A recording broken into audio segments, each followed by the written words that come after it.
సాగవుతున్నటువంటి పరిస్థితి కూడా ఉంది. అంటే మరోవైపు మనకు ప్రకృతి వైపరీత్యాలు చాలా అలా చాలా ఫ్రీక్వెంట్గా జరుగుతుంటే చాలా తరచుగా జరుగుతూ ఉంటాయి. మనకు ఆంధ్రప్రదేశ్లో అయితే ఆగస్టు తర్వాత కనీసం ఒక 2-3 తుఫాన్లు ఇప్పుడు కూడా చూస్తున్నాం.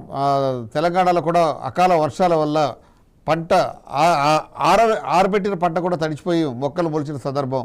ఇప్పుడు కొన్ని రాజకీయ పార్టీల రంగంలో దిగి రైతుల్ని పరిశీలించే కార్యక్రమాన్ని కూడా పెట్టుకున్నారు.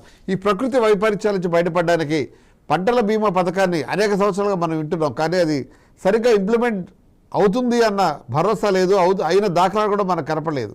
దీని గురించి ప్రభుత్వం ఎటువంటి చర్యలు తీసుకోవాలి, రైతులు కానీ రైతు సంఘాలు కానీ మీలాంటి నాయకులు కానీ ఎటువంటి సజెషన్స్ ఇస్తారు? వాస్తవంగా ప్రధానమంత్రి ఫసల్ బీమా యోజన పథకం అనేటువంటిది మన దేశంలో ఉంది. అది బీమా కంపెనీలకు ఉపయోగపడుతుంది తప్ప రైతాంగానికి ఉపయోగపడడం లేదు.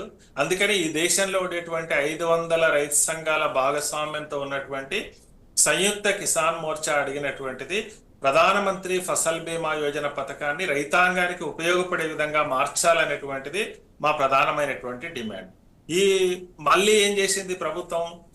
కేంద్ర ప్రభుత్వం తన వాటాన్ని తగ్గించుకొని రాష్ట్రాల వాటాన్ని పెంచేసింది. దీనివల్ల 8 రాష్ట్రాలు ఒకేసారి ప్రధానమంత్రి ఫసల్ బీమా యోజన నుంచి బయటకు వచ్చినాయి, ఇంక్లూడింగ్ మన ప్రధానమంత్రి గారి స్వరాష్ట్రమైనటువంటి గుజరాత్ బయటకు వచ్చేసింది, బెంగాల్ బయటకు వచ్చేసింది, మన తెలంగాణ బయటకు వచ్చేసింది, ఆంధ్రప్రదేశ్ కూడా బయటకు వచ్చేసింది.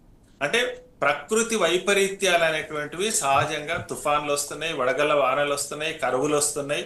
వీటి వల్ల ఒక తీవ్రమైనటువంటి నష్టానికి, లక్షల ఎకరాలలో పంట నష్టానికి గురవుతుంది.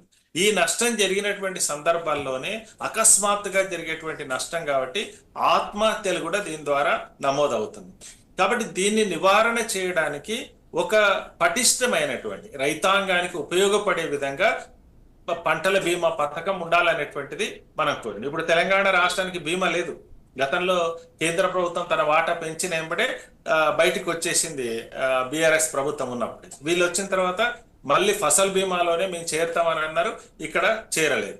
కొన్ని రాష్ట్రాలు వాళ్ళంతకు వాళ్ళే బీమా పథకాలు పెట్టుకున్నారు. కాబట్టి మనం కోరుతున్నటువంటిది ఏంటంటే ఆయా రాష్ట్రాలు కూడా బీమా పథకాన్ని పెట్టుకునేటువంటి అవకాశం ఉంటుంది. అంటే ఫైనాన్స్ కమిషన్ ద్వారా వచ్చేటువంటి డబ్బులు ఉంటాయి, రాష్ట్ర ప్రభుత్వాలు కొంత డబ్బులు ఇస్తున్నాయి. బీమా కంపెనీలకు అదనంగా డబ్బులు దారబోసే దానికంటే ఇక్కడ ఆయా రాష్ట్ర ప్రభుత్వాలే, ప్రభుత్వ యంత్రాంగం ఉంది, మనకు వ్యవసాయ శాఖ ఉంది, 5,000 ఎకరాలకు ఒక ఆఫీసర్ కూడా ఉంటున్నాడు.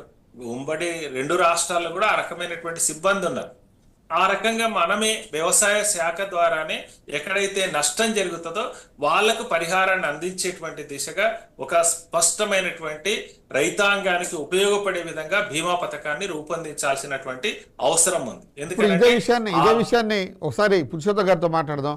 ఒక రైతుగా మీరు చెప్పండి, పంటల బీమా